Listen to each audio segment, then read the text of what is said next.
दोस्तों पुष्पा इम्पॉसिबल में आप लोग देख सकते हैं कि यहाँ पर जो पुष्पा है दोस्तों, अब अश्विन यहाँ पर पुष्पा के पास आ जाने वाला है और कहता है कि माँ आपको पता है कि दीप्ति चोल में आ गई है, लेकिन वो हमारे घर में नहीं आई बल्कि वो बखूता सेठ के घर में है और यहाँ पर प्रार्थना भाभी के साथ बैठी हुई है। तो दोस्तों पुष्पा कहती है कि अश्विन अगर तू ऐसी बातें करेगा तो वो वापस कैसे ही आएगी। तो दोस्तों अश्विन काफ़ी ज़्यादा यहाँ पर शौक सा हो जाता है और कहता है कि माँ मैंने ऐसी भी कौन सी बात कर दी जो कि तू इतना ज़्यादा गुस्से में है। तो दोस्तों पुष्पा कहती है कि तूने यहाँ पर दीप्ति को क्या धोखा दिया है। एक तो तू ये कह रहा था कि खाली तू यहाँ पर जो अंजना है उसका ख्याल रखता है, लेकिन अब तो यहाँ पर मामला कुछ और ही है। तो दोस्तों अश्विन कहता है माँ मुझे समझ नहीं आई, ज़रा मुझे डिटेल में तो समझाओ। तो दोस्तों इसके बाद यहाँ पर अब पुष्पा बताने वाली है कि तू अंजना के पास गया था और उसको तूने आई लव यू बोला था ना, मुझे सारा पता चल गया है। अब दोस्तों यहाँ पर जब अश्विन देखता है कि पुष्पा इतने गुस्से में बात कर रही है और उस पुष्पा को यहाँ पर सारी बात पता चल गई है, तो वो कहता है कि आपको ये बात किसने बताई, मैंने तो ऐसा यहाँ पर किया है लेकिन अब वहाँ पर तो कोई मौजूद नहीं था।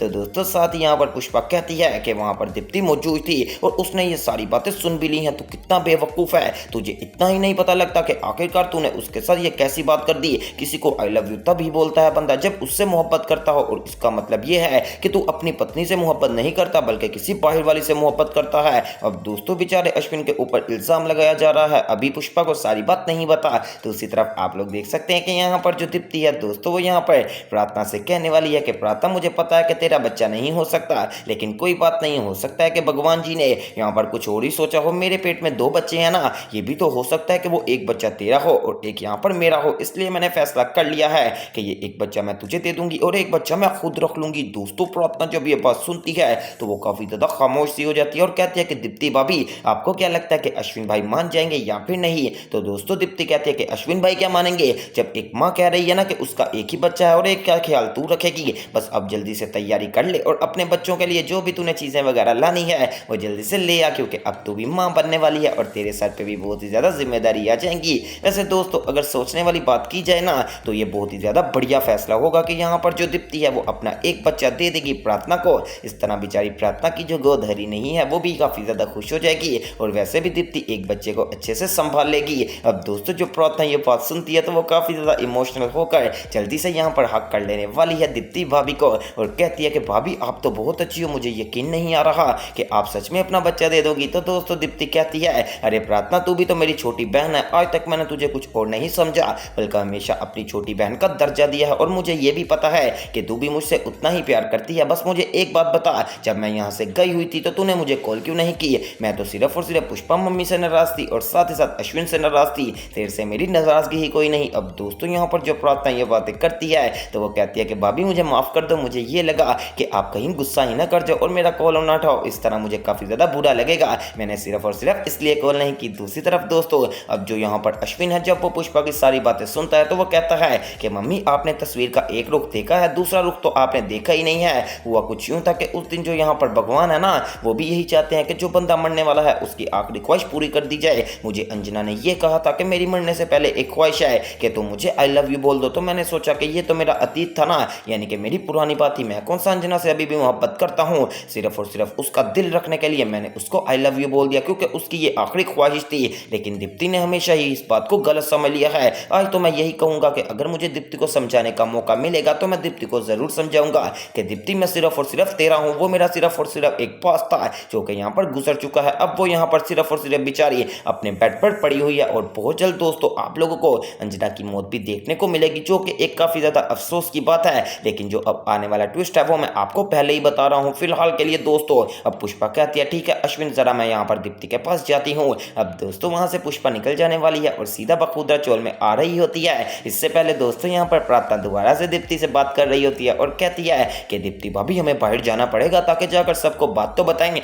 कि आखिरकार आप क्या करना चाह रही हैं। तो दोस्तों दीप्ति कहती है अरे प्रार्थना तो बिल्कुल भी फिक्र मत कर, जब तेरी बड़ी बहन कह रही है ना कि मैं अपना बच्चा दे दूंगी तो इसका मतलब ये है कि मैं सच में देकर रहूंगी, किसी का बाप मुझे नहीं रोक सकता और अगर कोई रोकेगा भी तो मैंने किसी की कौन से सुननी है, मैं तो अपनी छोटी बहन की बात सुनूंगी। दोस्तों ये बात करके सच में दीप्ति ने तो मेरा दिल ही जीत लिया कि आखिरकार इतना प्यार करती है और वो भी यहाँ पर अपनी देवरानी से। लेकिन दोस्तों ये बात भी मानने वाली है कि आज तक दीप्ति ने कभी उसको अपनी देवरानी नहीं समझा बल्कि हमेशा अपनी छोटी बहन ही समझा है। अब दोस्तों जो पुष्पा वो बखूदरा चोल में आ जाने वाली है और जैसे वो अंदर आती है तो वो देखती है कि सामने यहाँ पर प्रार्थना के साथ दीप्ति खड़ी होती है। तो दोस्तों पुष्पा कहती है अरे दीप्ति बेटा तुम आ गई, तुमने तो हमें बताया ही नहीं था। तो दोस्तों दीप्ति यहाँ पर जल्दी से प्रार्थना से अपना हाथ छुड़वा लेती है और जल्दी से यहाँ से बाहर निकल जाने वाली है और यहाँ पर पुष्पा को बिल्कुल इग्नोर सा कर देती है, क्योंकि दोस्तों सारी सी बात है कि जब एक औरत यहाँ पर अपने कानों से और अपनी आंखों से देख लेती है कि आखिरकार ये क्या मसला चल रहा है मेरे साथ और घर वाले तो कोई रिएक्शन ही नहीं ले रहे, तो इस वजह से बेचारी दीप्ति के दिल में तो बात आनी ही थी ना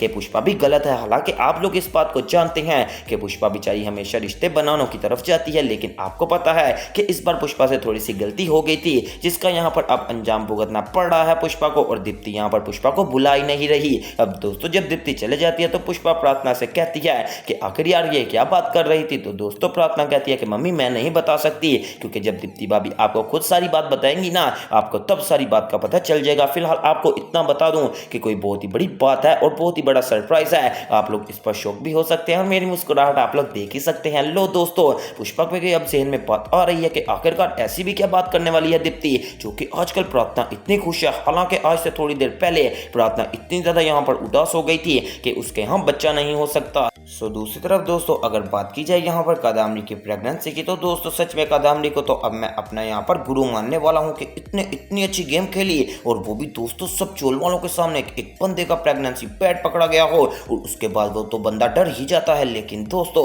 उसके बाद यहाँ पर कादम्बरी ने अपनी उस मेट को घर बुलवाया और कहा कि मुझे एक सिलिकॉन का प्रेगनेंसी पैड ला कर दो, जो कि अगर कोई देख भी ले तो ऐसा लगे बिल्कुल रियलिस्टिक है। अब दोस्तों कादम्बरी वो पैड पहनाने वाली है अपने आप को, और जैसे ही यहाँ पर पता चलता है और बाहर हवा घूमती है कि प्रेगनेंसी पैड मिला है, प्रेगनेंसी पैड मिला है, ये किसका है, तो दोस्तों कादम्बरी भी बाहर चले जाती है। और जैसे ही वो बाहर जाती है तो हर बंदा कहता है कि यहाँ पर तो सिर्फ और सिर्फ कादम्बरी ही प्रेग्नेंट है, इसका मतलब ये है कि ये हमारे साथ झूठ बोल रही थी और ये कोई प्रेग्नेंट वगैरह नहीं है। तो दोस्तों कादम्बरी कहती है कि क्या तुम लोग मेरे ऊपर इल्जाम लगा रहे हो कि मैं प्रेग्नेंट नहीं हूँ और अपनी कोक का मजाक बना रही हूँ, मैं ऐसी हरगिज नहीं कर सकती, मैं कभी भी अपनी कोक का मजाक नहीं बनाऊंगी। दोस्तों अब जब कादम्बरी देखती है कि सीन काफी ज्यादा बढ़ ही रहा है तो दोस्तों कादम्बरी जल्दी से अपनी साड़ी को ऊपर करती है और यहाँ पर अपना पेट दिखा देने वाली है। जैसे ही दोस्तों कादम्बरी ये हरकत करती है तो पुष्पा काफी ज्यादा परेशान हो जाती है और कहती है अरे तुम लोग बेवकूफ हो, वो देखो कादम्बरी अपना पेट दिखा रही है, वो सच में प्रेग्नेंट है और तुम लोग तो उसके ऊपर यहाँ पर बेचारी पे इल्जाम लगा रहे थे। सॉरी कादम्बरी मैं तुम्हारे से माफी मांगती हूँ, ये जो बखुदरा सेठ है ना इसने बहुत ही ज्यादा गलत किया। तो दोस्तों कादम्बरी कहती है कोई बात नहीं, मैं सबको माफ तो कर देती हूँ, लेकिन बात करने का मकसद ये है कि ऐसे किसी के ऊपर इल्जाम नहीं लगाते, कोई भी माँ कभी अपनी कोक का मजाक नहीं बनाएगी। वैसे दोस्तों कादम्बरी ने तो ये बात झूठी ही कर दी, क्योंकि कादम्बरी तो अपना यहाँ पर कोक का भी मजाक बना रही है और आने वाले एपिसोड में जल्द कादम्बरी को इसका यहाँ पर बदला जरूर मिलेगा जो कि देखने के लायक होगा। तो दोस्तों वो सब देखना मिस मत कीजिएगा और इस तरह की मज़ीद अपडेट्स के लिए मेरे चैनल स्पाइसी एंटरटेनमेंट को सब्सक्राइब करें और वीडियो को ज़्यादा से ज़्यादा शेयर करें।